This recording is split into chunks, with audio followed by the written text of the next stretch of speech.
नमस्कार, स्वागत है आपका TV9 भारतवर्ष के स्पेशल बुलेटिन में। आपके साथ मैं हूं सुमेरा खान। मेरे साथ मौजूद हैं मेरे सहयोगी समीर और प्रीति। शुरुआत करते हैं इस बुलेटिन की इस वक्त की बड़ी खबर के साथ जो कोलकाता से आ रही है। कोलकाता से lady doctor rape murder case में बड़ी जानकारी सामने आई है। आरजीकर अस्पताल के असिस्टेंट सुपरिटेंडेंट की ऑडियो रिकॉर्डिंग सामने आ गई है। अस्पताल ने डॉक्टर की हत्या को सुसाइड बताया था। इसका सबूत सामने आ गया है। असिस्टेंट सुपरिटेंडेंट ने मृतका के माता पिता को फोन कर कहा था कि आपकी बेटी की तबीयत खराब है, उसे इमरजेंसी में ले जाया जा रहा है। मर्डर के बाद भी परिवार को बताया गया कि शायद उसने सुसाइड किया है, उसकी तबीयत खराब है, आप लोग जल्दी अस्पताल आइए। ये जानकारी दी गई अस्पताल की तरफ से मृतका के परिवारजनों को। आरजीकर अस्पताल में लेडी डॉक्टर के साथ जो कुछ हुआ उसका सच सीबीआई तलाश रही है, लेकिन अस्पताल के असिस्टेंट सुपरिटेंडेंट ने डॉक्टर की हत्या को सुसाइड बताया, जिसका सबूत उस बातचीत में सुना जा सकता है जब असिस्टेंट सुपरिटेंडेंट ने मृतका के माता पिता को फोन किया। क्या आप अभी भी माता पिता बनने का सपना देख रहे हैं? अपोलो फर्टिलिटी के साथ अपनी माता पिता बनने का सपना पूरा करें। मुफ्त परामर्श के लिए 9953440671 पर कॉल करें। और कहा कि लेडी डॉक्टर की तबीयत खराब है। सुनिए उस बातचीत का हिस्सा। ওনার অবস্থা খুবই খারাপ, আপনি যতটা তাড়াতাড়ি পারবেন চলে আসুন। কি হয়েছে না সেটা বলো না। এটা তো ডাক্তার বলবে, আপনি একটু তাড়াতাড়ি চলে আসুন এখানে। আপনি কে বলছেন বলুন তো? আমি অ্যাসিস্ট্যান্ট সুপার বলছি, আমি ডাক্তার বলছি না। ডাক্তার নেই হবে কেউ? আমি সুপারিনটেন্ডেন্ট কথা বলছি। হ্যালো, হ্যাঁ ঠিক আছে। হ্যাঁ, আমি অ্যাসিস্ট্যান্ট সুপারিনটেন্ডেন্ট কথা বলছি। আপনার মেয়েকে আমরা এমার্জেন্সিতে নিয়ে এসেছি, আপনারা আসুন, এসে যোগাযোগ করুন। ও কি হয়েছিল কি? ও তো ডিউটিতে ছিল। আপনারা জলদি চলে আসুন, যতটা তাড়াতাড়ি পারবেন। इस ऑडियो में लेडी डॉक्टर की मां ये भी कहती है कि उसकी बेटी तो ड्यूटी कर रही थी। और बीजेपी नेता और केंद्रीय मंत्री सुकांतो मजूमदार ने ममता बनर्जी के बयान पर बड़ा हमला बोला और कहा कि ममता बनर्जी की भाषा एंटी इंडिया है। सुकांतो मजूमदार ने कहा है कि जांच एजेंसियों को ममता पर निगरानी रखनी चाहिए। बात बताएं, कल जैसे उन्होंने बोला कि अगर ऐसा कुछ होता है तो दिल्ली से लेकर और सब जगह आग लग जाएगा, इसको आप किस तरीके से देखते हैं? देखिए, कल हम मतलब मैं बोल सकता हूँ आश्चर्य हो गए कि जिस तरीके से एक मुख्यमंत्री जी जो संविधान का शपथ लेके अपने पद पर बैठे हुए हैं, वो बोल रहा है कि हम नॉर्थ ईस्ट को टपल कर देंगे, नॉर्थ ईस्ट को अशांत कर देंगे। अरे कुछ दिन पहले बांग्लादेश के लोग जो एंटी इंडिया माइंडसेट के लिए जाना जाते हैं, कुछ लोग, वो लोग ऐसी भाषा बोल रहे थे, जमात बोल रहा था। और सरप्राइजिंगली जिस दिन जमात के ऊपर से बांग्लादेश ने बैन हटा दिया, उसी दिन मुख्यमंत्री जी के मुंह से ये सब बातें आ रहा है। तो मैं तो कल बोला उधर सम्मेलन में, प्रेस कॉन्फ्रेंस में, कि मुझे लगता है जो इंडियन सिक्योरिटी एजेंसीज है उनको मुख्यमंत्री जी के ऊपर कड़ी निगरानी रखनी चाहिए।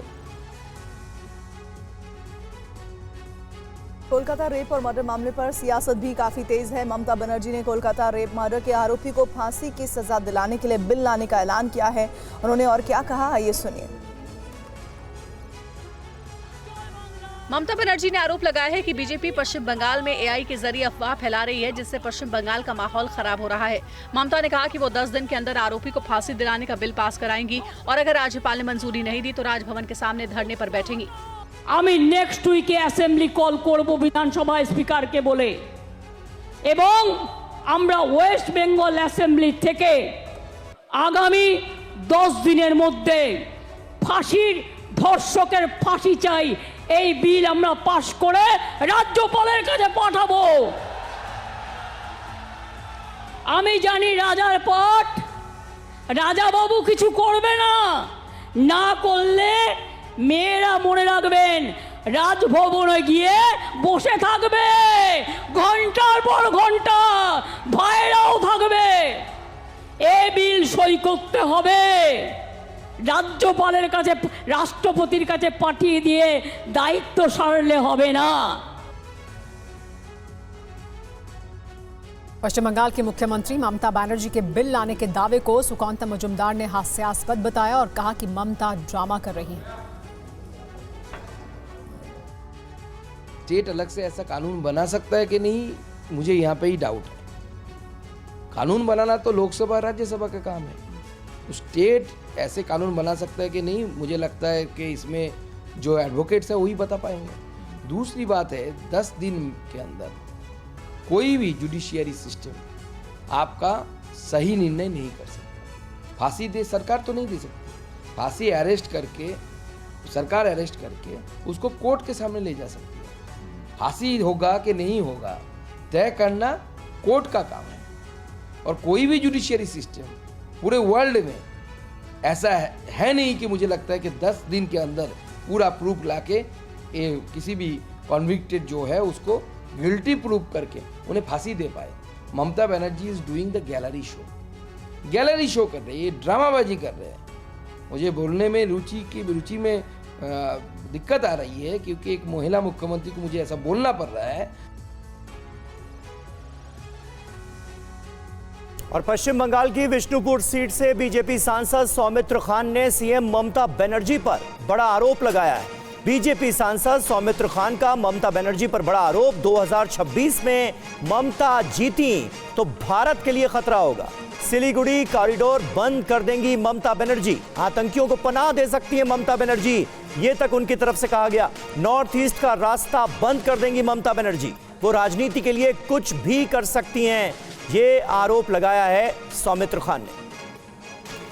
पश्चिम बंगाल में रहता हूं, मेरा डर है जो नेक है ना, जो भारत का जो नेक कहते हैं, जैसे नॉर्थ ईस्ट का जो सिलीगुड़ी पोर्शन वाला, इसमें भारत सरकार गुरुत्व नहीं देगा तो ममता बनर्जी 2026 साल में आने के बाद नॉर्थ ईस्ट को रास्ता को बंद कर देगा। ये सब कुछ कर सकते हैं पॉलिटिक्स के लिए।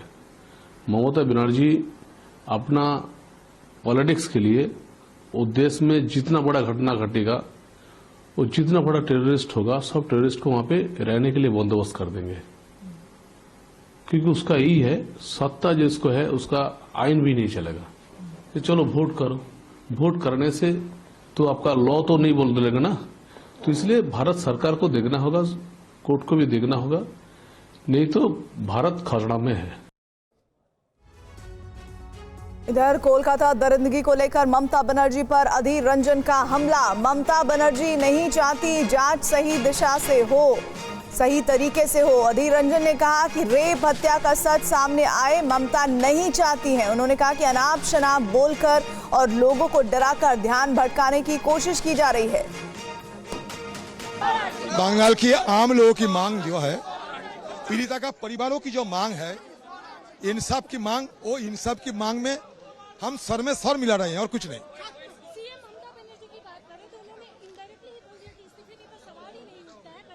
ममता बनर्जी खुद ये नहीं चाहते कि इसका सही ढंग से तफ्तीश हो, बहुत सारे राज खुल जाएगी ना, वो नहीं चाहती, इसलिए अनाप शनाप बोलते हैं, लोगों को डराने की कोशिश कर रहे हैं, लोगों को गुमराह करने की कोशिश कर रहे हैं और आम लोगों की निगाह भटकने की कोशिश कर रही है। लेकिन लोग छोड़ने वाला नहीं है, ये जन आंदोलन में शामिल तब्दील हो चुके हैं।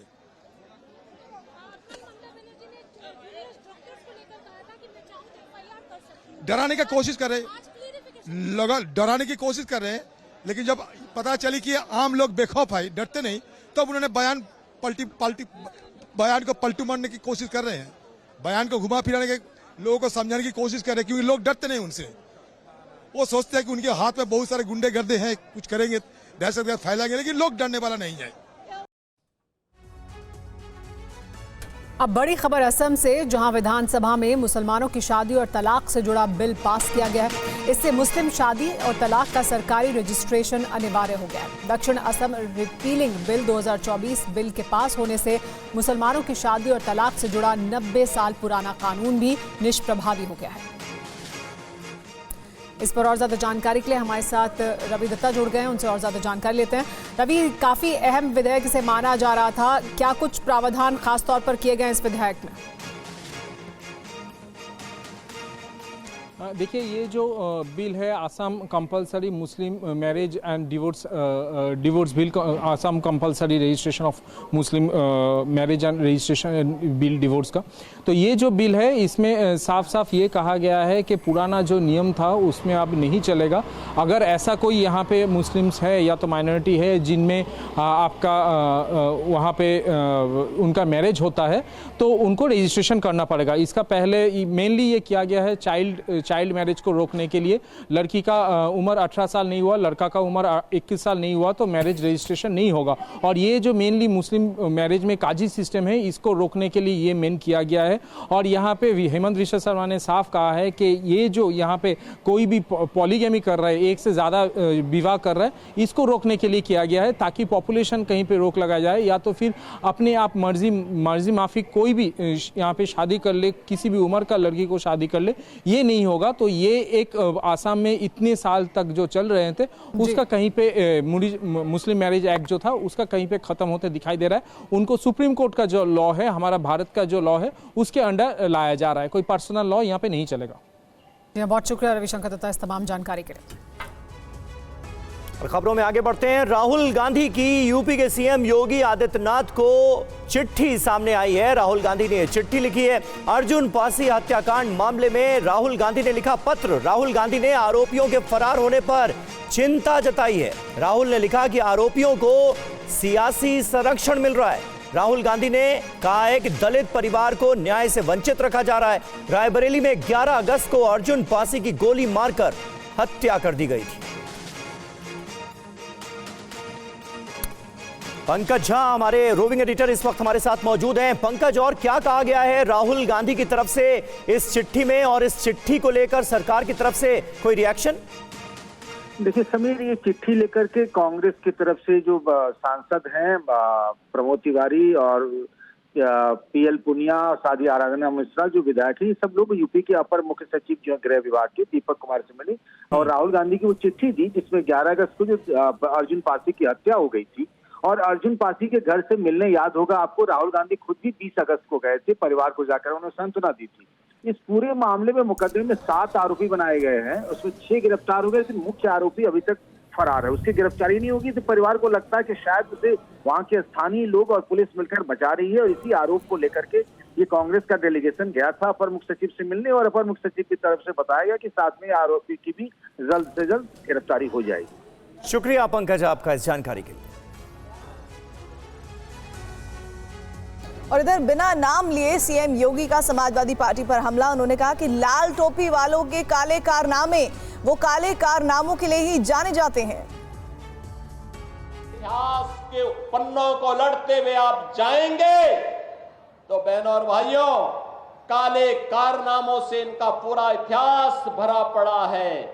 लाल टोपी है लेकिन काले कारनामों के लिए लोग जाने जाते हैं, और इसीलिए मैं आपको एहसास कराने के लिए आया हूं, इस सीसा मऊ को सीसा मऊ ही बने रहने दीजिए।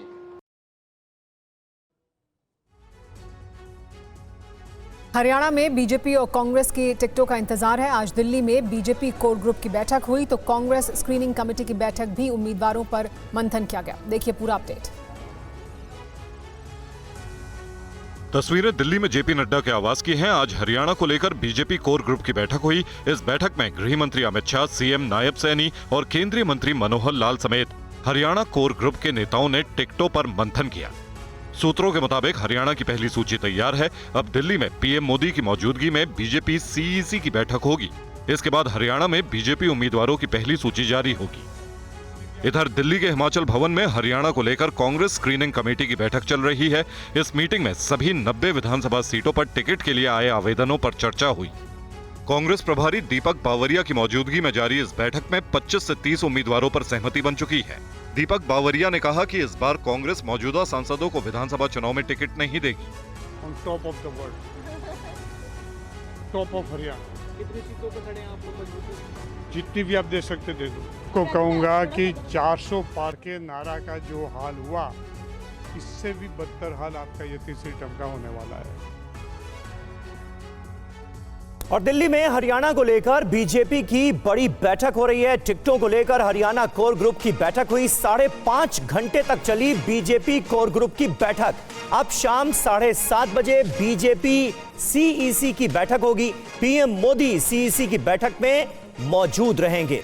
हमारे पॉलिटिकल एडिटर आमोद राय इस वक्त हमारे साथ मौजूद हैं। आमोद, क्या नाम जो उम्मीदवारों के हैं हरियाणा के लिए वो फाइनलाइज हो जाएंगे आज ही? देखिए समीर, 7:30 बजे बैठक का समय रखा गया है और ये बताया गया है कि आज ही हरियाणा के सभी नामों पर मुकम्मल ढंग से चर्चा कर लिया जाएगा और जो नाम आए हैं उससे स्क्रूटनाइज ऑलमोस्ट आज सारे कर लिए जाएंगे और इस पर मुहर भी अंतिम लग जाएगी, ये बताया जा रहा है। लेकिन हरियाणा में चूंकि बीजेपी बहुत फूंक फूंक कर कदम इस पर उठा रही है, 10 साल सरकार चलते हुए हो गया और वहाँ एंटी इनकम्बेंसी भी है ठीक ठाक, और इस बार जिस तरह से आक्रामक जाट राजनीति प्रदेश में हो रही है उससे अलग बीजेपी नॉन जाट वोटरों को लामबंदी करने की जो कवायद है उसके तहत एक एक सीट पर बहुत ही तरीके से करीने से काम कर रही है। आपने देखा जैसे सुबह से लगातार 5.5 घंटे बैठक चली है, उसमें उससे पहले अब तक करीब 2 दर्जन बैठकें हो चुकी हैं वहाँ के नामों पर चर्चा के लिए।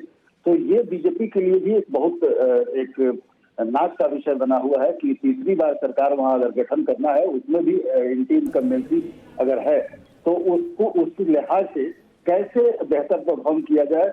और आज इसी तरह जो है आखिरी मुहर लगाने के लिए उम्मीदवारों के नामों पे आखिरी मुहर लगाने के लिए सीईसी की बैठक होनी है। संभव है कि ये बैठक थोड़ी लंबी चले और देखना होगा कि सूची आज जारी की जाती है या कल जारी की जाती है। जो सूत्र बता रहे हैं कि सूची आज जारी नहीं होगी, संभवतः ये सूची कल जारी होगी। बहुत शुक्रिया आमोद आपका इस ताज़ा जानकारी और अपडेट के लिए। शाम 7:30 बजे केंद्रीय चुनाव समिति की बैठक होगी। प्रधानमंत्री नरेंद्र मोदी की इसमें मौजूदगी रहेगी और माना यह जा रहा है कि नामों को फाइनलाइज आज किया जा सकता है और कल उम्मीदवारों की सूची जारी हो सकती है। और इधर हरियाणा कांग्रेस प्रभारी दीपक बावरिया का बड़ा बयान, विधानसभा चुनाव नहीं लड़ने वाले भी बन सकते हैं सीएम। बावरिया ने ये बयान दिया है। के तौर पे कोई भी व्यक्ति अपने आप को प्रस्तुत कर सकते हैं provided there was support based in the, मैं हिंदी में बोल दूंगा, कोई भी व्यक्ति अपने आप को प्रस्तुत कर सकता है सीएम के तौर पे कि जिसके पास विधायक दल के में से किसी न किसी का समर्थन रहता है और कांग्रेस हाईकमान का आशीर्वाद रहता है। तो आज तक के कोई पूरे इतिहास को आप खंगाल लेना, कई ऐसे चेहरे भी होते कि जो चुनाव से जुड़े हुए नहीं होते फिर भी उसको विधायक दल के नेता बनाए जाते हैं। ये आपका नायब सैनिक को भी इवन बीजेपी वालों ने बना दिया, कहाँ था वो? इसका मतलब ये है कि सीएम बनने का विकल्प उन लोगों के लिए खुला हुआ है जो चुनाव नहीं लड़ रहे हैं। हाँ उसमें हाँ हो सकता है। Anybody can throw their hat in the ring provided there support. कोई भी अपने आप को प्रस्तुत कर सकता है जिसके पास विधायक दल का कुछ समर्थन है और कांग्रेस हाईकमांड और पार्टी का समर्थन है। किसानों पर दिए गए विवादित बयान के बीच आज बीजेपी सांसद कंगना रनौत ने दिल्ली में जेपी नड्डा से मुलाकात की। तो अब कंगना के जातीय जनगणना वाले बयान पर भी कांग्रेस ने बीजेपी को घेरा है। देखिए ये खबर। आज दिल्ली में बीजेपी अध्यक्ष जेपी नड्डा से कंगना रनौत की मुलाकात हुई। किसानों पर दिए बयान पर मचे विवाद के बाद कंगना आज जेपी नड्डा से मिली। दोनों के बीच नड्डा के घर पर करीब 20 मिनट बैठक हुई। तो कंगना रनौत के जाति जनगणना वाले बयान पर जेडीयू ने नाराजगी जताई है। जेडीयू महासचिव केसी त्यागी ने कहा कि कंगना रनौत बीजेपी की प्रवक्ता नहीं है। भारतीय जनता पार्टी ने उनसे दूरी बनाई है और उनको पार्टी के पॉलिसी प्रोग्राम पर बोलने के लिए अधिकृत नहीं किया है। लिहाजा उनके वक्तव्य को गंभीरता से नहीं लिया जाना चाहिए और न वो भाजपा का अधिकृत वक्तव्य। इससे पहले कंगना के जाति जनगणना वाले बयान पर कांग्रेस ने बीजेपी को घेरा। बीजेपी जातिगत जनगणना बिल्कुल नहीं कराएगी, उसके सख्त खिलाफ है। और ये मेरा कहना नहीं है, ये बीजेपी की सांसद, चुनी हुई सांसद कंगना रनौत जी ने कहा है। उनसे 2 टूक सवाल पूछा गया था कि क्या जातिगत जनगणना होनी चाहिए, उन्होंने कहा बिल्कुल नहीं। कंगना रनौत ने कहा था कि देश में जाति जनगणना नहीं होनी चाहिए। इसी बयान पर अब नया सियासी घमासान शुरू हो गया है। और आज दिल्ली में ओबीसी स्टैंडिंग कमेटी की पहली बैठक हुई। इस मीटिंग में विपक्षी सांसदों के अलावा जेडीयू ने जाति जनगणना का मुद्दा उठाया। देखिए पूरी अपडेट। आज दिल्ली में हुई ओबीसी स्टैंडिंग कमेटी की पहली बैठक में जाति जनगणना का मुद्दा जोर शोर से उठा। विपक्षी सांसदों ने गृह मंत्रालय से जाति जनगणना पर चर्चा की मांग की। विपक्षी सांसदों ने वंचित समाज को पूरा अधिकार दिलाने के लिए जाति जनगणना को बेहद जरूरी बताया। डीएमके की तरफ से टीआर बालू, कांग्रेस के मणिकम टैगोर और टीएमसी के कल्याण बनर्जी ने जाति जनगणना को सामाजिक न्याय के लिए बेहद जरूरी बताया। तो बीजेपी की सहयोगी पार्टी जेडीयू ने भी जाति जनगणना का मुद्दा उठाया। विपक्षी सांसदों के साथ जेडीयू सांसद गिरिधर यादव ने जाति जनगणना की मांग की। उन्होंने कहा कि जातीय जनगणना कराने के लिए गृह मंत्रालय को पहल करनी चाहिए। इस बीच जेडीयू महासचिव केसी त्यागी ने कहा कि नीतीश कुमार देश भर में जाति जनगणना कराने के पक्ष में हैं। बिहार के यशस्वी मुख्यमंत्री नीतीश कुमार जी के नेतृत्व में जातिगत जनगणना का काम शुरू हुआ। हमारी पार्टी का और हमारे नेता का मानना है कि जातिगत जनगणना समूचे देश में होनी चाहिए ताकि जो वंचित समाज के लोग हैं वो भी इसके लाभार्थी हो। तो जाति जनगणना पर कांग्रेस ने एक बार फिर अपना रुख साफ किया। कांग्रेस ने कहा कि जाति जनगणना कराना पार्टी की प्राथमिकता है। महाराष्ट्र विधानसभा चुनाव से पहले शिवाजी की मूर्ति ढहने का मुद्दा गरमाया हुआ है। आज मुंबई में एनसीपी ने शिवाजी की मूर्ति के पास धरना दिया। 60 सेकंड में रिपोर्ट देखिए।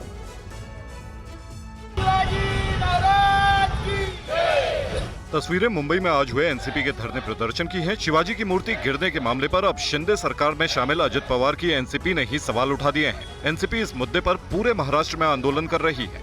आज मुंबई में एनसीपी कार्यकर्ताओं ने मुंबई में शिवाजी की प्रतिमा के सामने धरना दिया और सिंधुदुर्ग मालवन में शिवाजी की मूर्ति गिरने के मामले में सख्त कार्रवाई की मांग की। महाराज जो है हमारे दैवत के तौर पे सामने आते हैं और हम उनको दैवत मानते हैं और उनके पुतले के साथ ऐसा एक दुर्घटना होना वो हम भी उस चीज़ का हमारी पार्टी भी विरोध करती है और हमारी सिर्फ एक ही मांग है कि जो पूरा इंसिडेंट है प्लानिंग से लेकर एग्जीक्यूशन तक और जो भी उसमें जिम्मेदार है वो जिम्मेदार को पूरी उसके ऊपर पूरी सख्त कार्रवाई होनी चाहिए। महाराष्ट्र में अपनी ही सरकार के खिलाफ प्रदर्शन कर एनसीपी ने इस मुद्दे पर डैमेज कंट्रोल करने की कोशिश की है। शिवाजी की मूर्ति ढहने के मामले को एमवीए ने बड़ा मुद्दा बना दिया है। ऐसे में संवेदनशील और भावनात्मक मुद्दे पर महाराष्ट्र में सियासी उबाल देखा जा रहा है।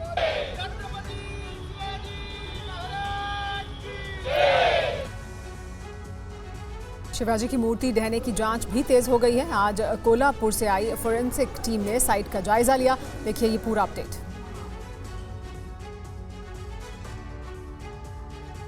तस्वीरें सिंधुदुर्ग के राजकोट किले की हैं। अब शिवाजी की मूर्ति ढहने की जांच तेज हो गई है। आज कोल्हापुर से आई फोरेंसिक टीम ने स्पॉट साइट की बारीकी से जांच की। मूर्ति के अवशेषों की भी पड़ताल की गई। इससे पहले स्थानीय फोरेंसिक टीम ने स्पॉट का मुआयना किया था और फोरेंसिक सबूत जुटाए थे। तो राजकोट के किले में बीजेपी और शिवसेना यूबीटी कार्यकर्ताओं के बीच हुई झड़प के मामले में भी पुलिस ने एफआईआर दर्ज की है।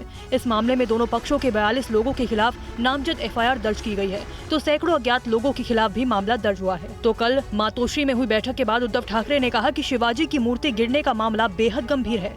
1 सितंबर को मुंबई में एमवीए मार्च निकालेगा। उन्होंने मूर्ति निर्माण में भ्रष्टाचार होने का आरोप भी लगाया। उद्धव ठाकरे के मुताबिक हवा की वजह से मूर्ति गिरने का दावा करना सरकार की नीयत में खोट दिखाता है। कांग्रेस के प्रदेश अध्यक्ष नाना पटोले ने कहा कि मूर्ति में कमीशन खाया गया था। शरद पवार ने कहा कि मूर्ति में भ्रष्टाचार हुआ है। ऐसे में शिंदे सरकार अपनी जिम्मेदारी से भाग नहीं सकती, जवाब देना पड़ेगा। और बीजेपी अल्पसंख्यक मोर्चा वक्फ बोर्ड संशोधन बिल के समर्थन में है। मोर्चे ने तय किया है कि वो बिल की खूबियों से अल्पसंख्यकों को रूबरू कराएगा। बीजेपी अल्पसंख्यक मोर्चा की बैठक में वक्फ बोर्ड अमेंडमेंट बिल पर चिंता जाहिर की गई और स्पेशल ड्राइव चलाकर बिल की खूबियों से अल्पसंख्यकों को अवगत कराने पर सहमति बनी। हालांकि मोर्चा ने नए बिल का समर्थन किया और कहा कि वक्फ बोर्ड लूट का अड्डा बना हुआ था। लोगों ने अपनी पीड़ा बताई। वो हमारे उत्तर प्रदेश साथी थे, उन्होंने बताया कि जो पुराना जो बिल था वक्फ का, जो पुराना वक्फ कानून था, तो किस प्रकार से लूट का लाइसेंस था। वहाँ पर जो मुतवल्ली थे उनको पैसे लेकर बनाए जाते थे। जो चेयरमैन था वो 20 साल से बना हुआ था। सरकार, हमारी राज्य की सरकार चाह के उसको हटा सकती थी क्योंकि जो व्यवस्था है वो नीचे से ऊपर जो था सब उनके हाथ में था कि फederal सरकार चला रहे थे। अल्पसंख्यक मोर्चा के सदस्यों ने कानून मंत्री किरण रिजिजू की मौजूदगी में बिल को लेकर चिंता जाहिर की। पदाधिकारियों ने बताया कि बिल लाने से पहले उनकी राय नहीं ली गई। मोर्चा ने यह भी साफ किया कि वो नए बिल को लेकर सकारात्मक है और किसी भी सदस्य ने इसका विरोध नहीं किया है। बैठक में अल्पसंख्यक मोर्चा को 50 लाख सदस्य बनाने का लक्ष्य दिया गया है, जिसका अभियान 2 सितंबर से 10 नवंबर तक चलेगा। कटनी में पिटाई के वायरल वीडियो पर कांग्रेस ने बीजेपी से सवाल पूछे हैं। कांग्रेस नेता जीतू पटवारी ने कहा कि बीजेपी का दलित विरोधी चेहरा एक बार फिर सामने आया है। पिटाई के इस वायरल वीडियो पर मध्य प्रदेश में सियासी घमासान मचा है। कांग्रेस ने पूछा है कि पत्थरबाजी के आरोपी का बीजेपी सरकार घर गिरा देती है, लेकिन वायरल वीडियो के आरोपी टीआई के घर बुलडोजर क्यों नहीं चला। वायरल वीडियो 2023 का है। तस्वीरों के आधार पर महिला एसएचओ पर दादी पोते को पीटने का आरोप लगा है। ये मोहन यादव जी के लिए एक सीधा मैसेज है कि उनकी जो कार्यशैली है उनमें उनके कार्यकर्ता दलितों के चेहरे पर पेशाब करते हैं, उनको पेशाब पिलाते हैं, उनकी बेटियों के साथ बलात्कार करते हैं और साथ ही साथ उनको नंगा करके मारते हैं। ऐसे कई वीडियो इसके प्रमाण हैं। कटनी पिटाई मामले पर मध्य प्रदेश बीजेपी अध्यक्ष वीडी शर्मा ने कहा कि आरोपियों के खिलाफ सख्त कार्रवाई होगी। जिस प्रकार से जो घटना हुई है दुर्भाग्यजनक है। किसी भी व्यक्ति को, चाहे वो अपराधी के रिलेटिव हैं या परिवार के हैं, अपराधी है, लेकिन अपराधी के परिवार के साथ इस प्रकार का ट्रीटमेंट देना, ये जिन्होंने किया है उनके खिलाफ कड़ी कार्रवाई होगी। जयपुर में कांग्रेस विधायक रफीक खान पर हमला हुआ। घर से निकलकर वो विधानसभा जा रहे थे, तभी कार में बैठते वक्त उनके साथ मारपीट हुई है।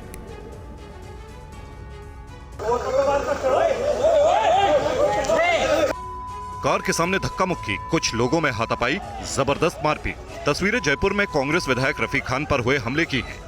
आज दोपहर एक शख्स ने कांग्रेस विधायक पर हमला कर दिया। विधायक रफीक खान अपने घर से निकलकर विधानसभा जा रहे थे। वो गाड़ी में बैठने ही वाले थे, तभी दौड़ता हुआ एक शख्स आया और कांग्रेस विधायक से मारपीट करने लगा।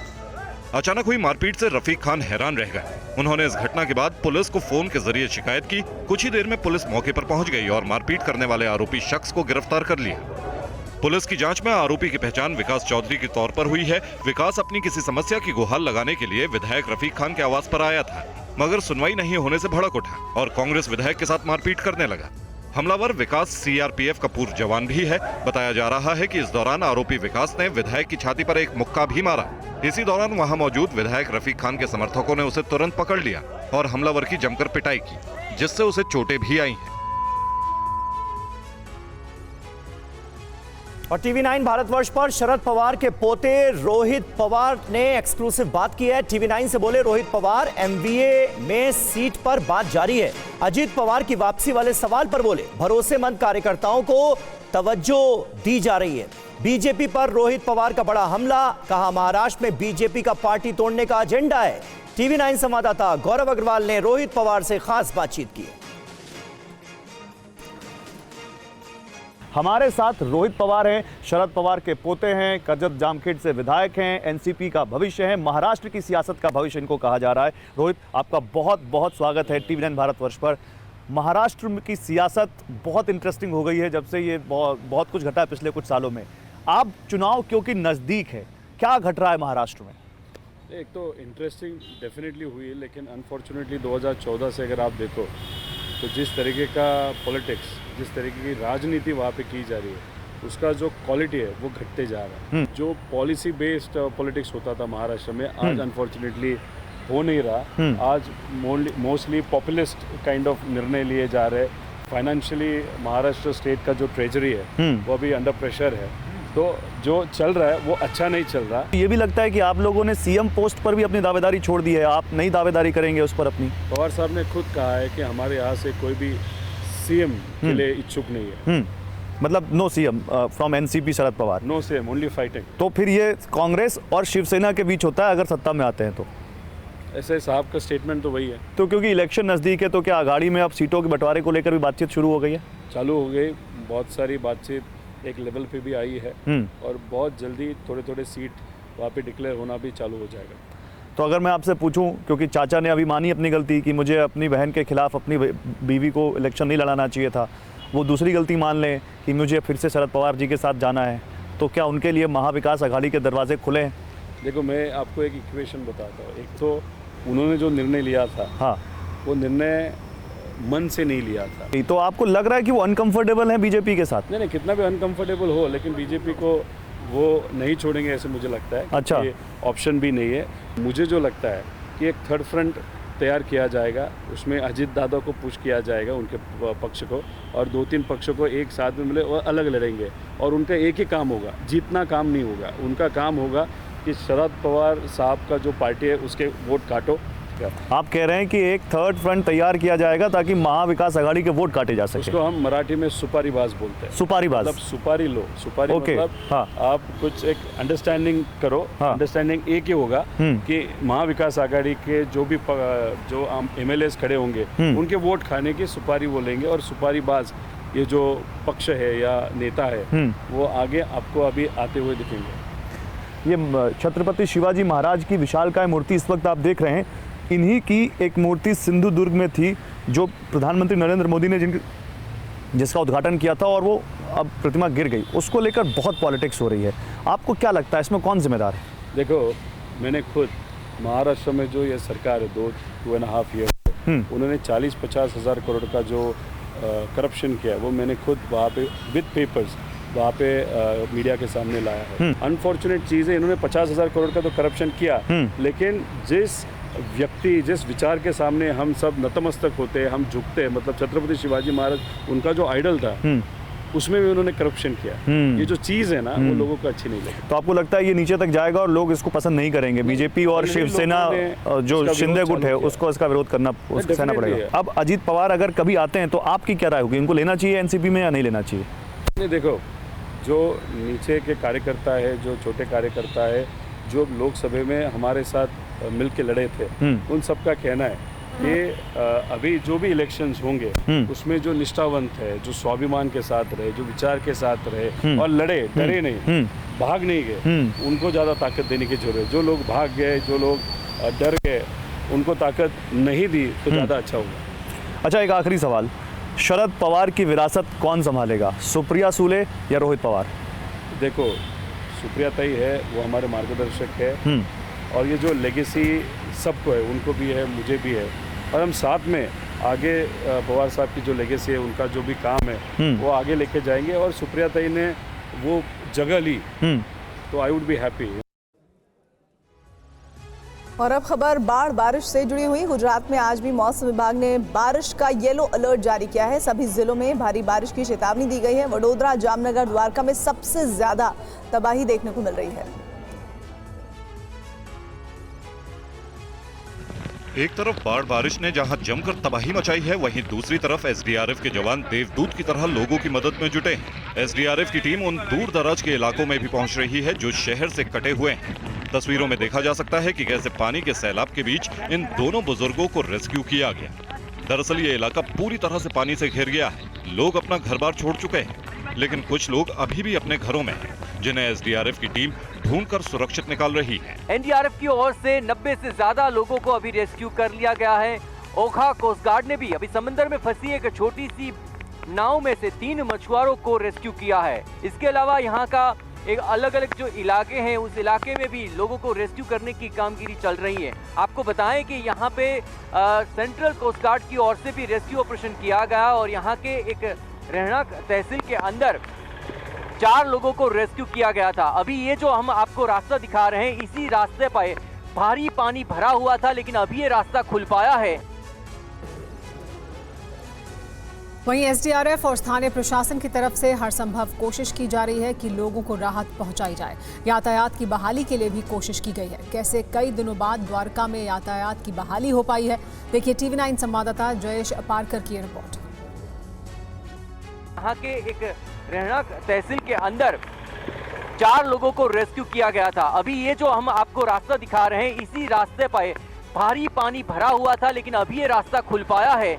यहाँ से जो मुख्य मथक है राजकोट, जामनगर, वहाँ से जाने के लिए इसी रास्ता का उपयोग किया जाता था, लेकिन भारी बारिश की वजह से ये पूरा जो रास्ता था पानी के अंदर चला गया था और इस नदी में इतना भारी पानी था जो अब धीरे धीरे करके उतर रहा है। उसकी वजह से यहाँ से अभी यातायात शुरू हो पाया है। लेकिन अगर देखा जाए तो अभी 2 दिन यहाँ वेदर फोरकास्ट ने जो शक्यता दिखाई गई है कि भारी बारिश हो सकती है, यानी आगामी जो 24 घंटे हैं वो भी काफी मुश्किलात भरे हो सकते हैं। अभी देवभूमि द्वारिका और उसके मुख्य 4 तहसील, उसमें रेस्क्यू ऑपरेशन चल रहा है, लेकिन हर जगह बर्बादी का मंजर सामने आ रहा है। कैमरा पर्सन नटवर परमार के साथ जयेश पारकर, TV9 देवभूमि द्वारिका। और अब वडोदरा में किस कदर बारिश के बाद नुकसान पहुंचा है, देखिए TV9 संवाददाता यूनुस गाजी की ये रिपोर्ट। परसों रात से आजवा सरोवर का पानी छोड़ने का बंद किया गया है। इसकी वजह से शहरों में जो पानी फैल गया था वो जरूर से वो कम हो रहा है, लेकिन कई इलाके ऐसे हैं कि निचले इलाके हैं या तो बेसमेंट है, वहाँ अभी भी पानी भरा हुआ है और लोग ये पानी निकालने की कोशिश कर रहे हैं। वडोदरा शहर के फतेहगंज इलाके के अंदर आया हुआ ये सैफरॉन टावर है और सैफरॉन टावर का बेसमेंट पूरा डूब चुका है। ज़्यादातर यहाँ स्टेशनरी की दुकानें हैं और काफ़ी नुकसान हुआ है। जो स्थानीय लोग हैं वो अपने खर्चे से पंप लगा के ये पानी निकालने की कोशिश कर रहे हैं। ऐसी ही हालत वडोदरा शहर की अलग अलग जो निचले इलाके हैं वहाँ पे है और काफ़ी नुकसान हुआ है। स्थानीय जो व्यापारी है उनसे बात करने की कोशिश करके क्या मामला है, आज तो पानी नीचे उतर रहा है लेकिन कल क्या सिचुएशन थी? कल पूरा ग्राउंड फ्लोर बेसमेंट सब डूब गया था और इधर नीचे जो भी शॉप्स है उसका सब मटेरियल सब चीज़ डैमेज हो गई है। गुजरात के वडोदरा में भारी बारिश और बाढ़ के बाद अब मगरमच्छ परेशानी का सबब बन गए हैं। विश्वामित्री नदी के ओवरफ्लो होने के बाद शहरी इलाकों में मगरमच्छ के घुसने की तस्वीरें सामने आई है। गुजरात के वडोदरा में भीषण बाढ़ के बाद अब मगरमच्छों का खौफ सामने आया है। आलम यह है कि आज एक मगरमच्छ वडोदरा यूनिवर्सिटी के कैंपस तक जा पहुंचा, जिसके बाद लोगों में दहशत फैल गई। कड़ी मशक्कत के बाद मगरमच्छ पर काबू पाया जा सका। दरअसल बारिश थमने और विश्वामित्री नदी का जलस्तर घटने के बाद शहर की सड़कों पर मगरमच्छ मिल रहे हैं। कुछ स्थानों पर तो मगरमच्छ घरों में घुसते हुए मिले हैं। इससे बाढ़ की परेशानी झेल रहे लोगों की चिंता बढ़ गई है। अब तक दर्जन भर मगरमच्छों को स्पॉट किया जा चुका है। अगर देखें तो वडोदरा में लगातार भीषण बारिश के बाद हालात बिगड़ गए हैं। इसके बाद आजवा डैम से पानी छोड़ा गया था। शहर के बीच से निकलने वाली विश्वामित्री नदी उफान पर आ गई है। नदी के पानी के साथ ही मगरमच्छ बाहर आ गए हैं। वन विभाग की टीम ने आज 3 मगरमच्छ को नदी में छोड़ा है। वहीं दभोही के राजपुरा गांव में एक युवक को मगरमच्छ ने अपना शिकार बना लिया। 30 साल के अमित पूनम भाई वसावा नाम के शख्स की मौत हो गई। घटना की जानकारी मिलने पर वन विभाग की टीम मौके पर पहुंची। INS अरेघात को नौसेना में शामिल कर लिया गया। परमाणु पनडुब्बी को रक्षा मंत्री राजनाथ सिंह ने विशाखापट्टनम में कमीशन किया।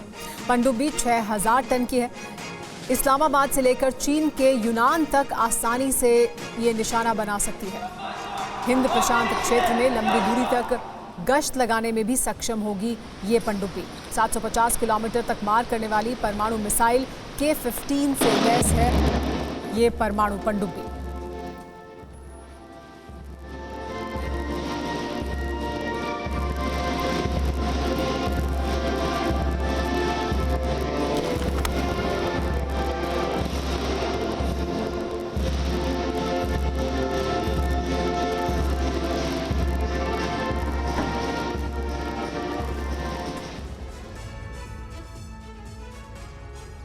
और यूपी के बहराइच में आज एक और भेड़िया पकड़ा गया है। ग्रामीणों की मदद से वन विभाग अब तक 4 आदमखोर भेड़िए पकड़ चुका है। बहराइच में एक और भेड़िया शिकंजे में आ गया है। ग्रामीणों की मदद से वन विभाग अब तक 4 भेड़ियों को पकड़ चुका है। वन विभाग को यह कामयाबी बहराइच के सिसैया इलाके में मिली है, जहां से एक और आदमखोर भेड़िया पकड़ा गया। तो आज हम लोगों ने एक भेड़िए को पकड़ लिया है और उसमें जो DFO बहराइच हैं अजीत, वो और उनकी टीम साथ में लगी थी और हम लोगों ने भेड़िए को बहुत सक्सेसफुली रेस्क्यू कर लिया है और बहुत जल्दी हम उसको यहाँ से इसी जू में ट्रांसफर कर देंगे। आप देख सकते हैं कि ये जो भेड़िया है फिलहाल उसको पकड़ लिया गया है और ये चौथा भेड़िया है। इसी को पकड़ा गया है। इसी भेड़िए ने जो है आतंक मचा रखा था। 9 लोगों की जान ली हुई थी और वन विभाग के चंगुल में ये भेड़िया है। फिलहाल आप देखेंगे कि काफी मशक्कत के बाद वन विभाग की टीम ने इस भेड़िए को फिलहाल पकड़ा है। बड़ी सुरक्षा व्यवस्था के बीच में आप देखेंगे कि इस भेड़िया को लेकर के फिलहाल बहराइच लेकर के जा रहे हैं। आला अधिकारी यहाँ मौके पर पहुंच रहे हैं। वन संरक्षक मनोज सोनकर ने बताया कि भेड़ियों को पकड़ने के लिए कैसे प्लान बनाया गया और कितनी मशक्कत इसके लिए करनी पड़ी। आज चौथे आदमखोर भेड़िए को पकड़ा गया। काफ़ी टफ ऑपरेशन था। इस वक्त हमारे साथ वन संरक्षक मनोज सोनकर जी मौजूद है। मनोज जी, चौथा भेड़िया आप लोगों ने पकड़ा है, कितना मुश्किल था, किस तरीके से इस चौथे भेड़िए को पकड़ा गया है? नहीं, देखिए बहुत ही मुश्किल अभियान था, चूँकि हमारा क्षेत्र जो है यहाँ का बहराइच रेंज का काफ़ी बड़ा है, काफ़ी खुला फील्ड है और उसको खोजना it's really very tough job. हम लोगों ने 3 थर्मल ड्रोन कैमरा लगा के फूड पेट्रोलिंग करके उसको आइडेंटिफाई किया कि वो कहाँ जा रहा है, उसके बिहेवियर को स्टडी किया और थर्मल ड्रोन कैमरा के यूज़ से हमने उसको लोकेट किया और उसके बाद जो हमारी रेस्क्यू टीम है वो मौके पे पहुंची और सुबह से उसको घेरा गया हम लोगों ने और सक्सेसफुली घेरने के बाद उसको एक पर्टिकुलर जगह हम लोगों ने उसको घेरने के बाद ट्रैंकुलाइज करके उसको पिंजड़े में लिया है और रिवाइव कर लिया है। जब इसको आप लोग पकड़ने की कोशिश कर रहे थे तब भी क्या ये आदमखोर था, ये हमला करने की कोशिश कर रहा था या भागने और बचने की कोशिश? नहीं, वो तो देखिए बहुत ही स्वाभाविक है, किसी को भी जानवर को पकड़ेंगे तो वो भागने की कोशिश करेगा ही। उसी को रोकने के लिए हम लोगों ने ट्रैंकुलाइज किया। यूपी के ग्रेटर नोएडा की एक सोसाइटी में फिर से लिफ्ट फंस गई और लोगों की जान पर आफत आ गई।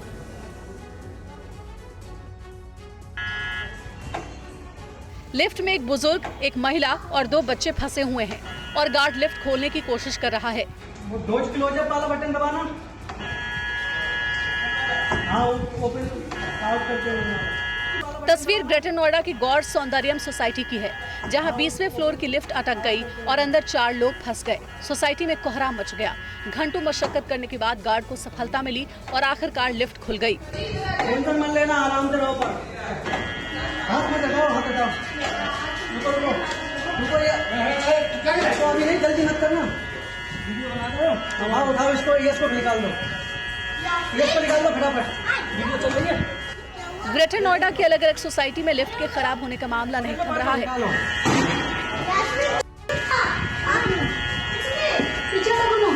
ग्रेटर नोएडा के बिसरत थाना इलाके की सोसाइटी में हुई इस घटना के बाद लोग दहशत में हैं।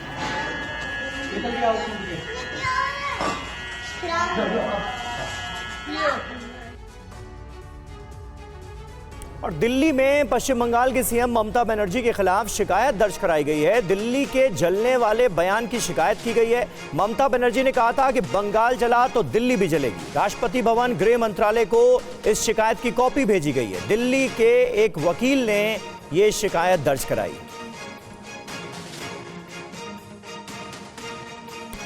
तो दिल्ली में सीएम ममता बनर्जी के बयान के बाद शिकायत दर्ज कराई गई है। दिल्ली के एक वकील की तरफ से यह शिकायत दर्ज कराई गई है। कल ममता बनर्जी ने एक सभा को संबोधित करते हुए इस बात का जिक्र किया था कि बीजेपी बंगाल को जलाने की कोशिश कर रही है। अगर बंगाल जला तो देश के बाकी राज्य भी जलेंगे, दिल्ली भी जलेगी और हम आपको कुर्सी से उतार देंगे, हटा देंगे। इस बयान को लेकर अब दिल्ली में एक शिकायत दर्ज कराई गई है पश्चिम बंगाल की सीएम ममता बनर्जी के खिलाफ। उसमें इसी बयान का रेफरेंस दिया गया है।